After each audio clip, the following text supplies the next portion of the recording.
ప్రియమైన వాళ్ళారా, ప్రభువైన యేసుక్రీస్తు నామంలో ఈ యొక్క ఉదయకాల సమయాన మీ అందరికీ నా హృదయపూర్వక వందనాలు తెలుపుకుంటున్నాను.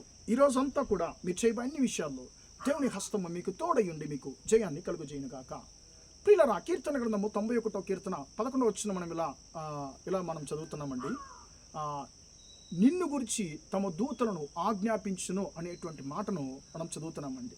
ప్రియులారా, మనం వెళ్ళే మార్గమంతా కూడా మనం కాపాడడానికి ఆయన తమ దూతలను ఆజ్ఞాపించేటువంటి దేవుడిగా ఉన్నాడండి.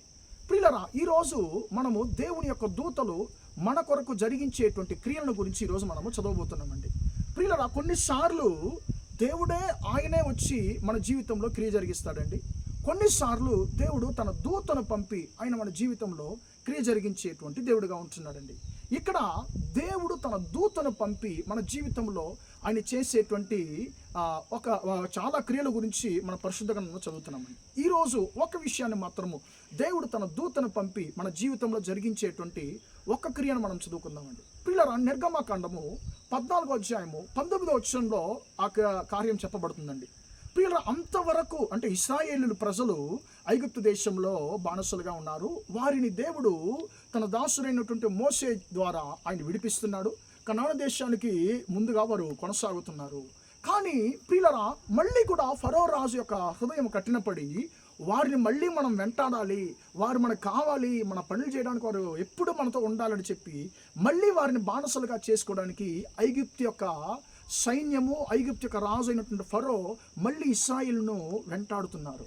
ప్రియులారా, అప్పుడు ఇశ్రాయేలు సైన్యంకు ముందుగా నడిచినటువంటి దేవుని యొక్క దూత, ప్రభు దూత వారు ముందు నుంచి తొలగి వారిని వెనక నుంచి వెంబడించెను అనేటువంటి మాటను మనము 19వ వచనంలో చదువుతున్నామండి. ఎందుకు దేవుని యొక్క దూత ముందు నుంచి ఎందుకు వెనక రావాలంటే, ప్రియులారా, మనము 20వ వచనం మనం చదివినప్పుడు అది ఇశ్రాయేల్ సైన్యమును ఐగుప్తు సైన్యమును అది చారనివ్వకుండా, ఈ యొక్క ఐగుప్తులు ఇశ్రాయేల్కి ఏ యొక్క హాని చేయకుండా వారిని వెంటాడుతున్నటువంటి ప్రతి ఒక్క శత్రువు యొక్క ప్రమాదం నుంచి దేవుని యొక్క ఆ యొక్క దూత వారిని రక్షించినట్లుగా చూస్తున్నాము.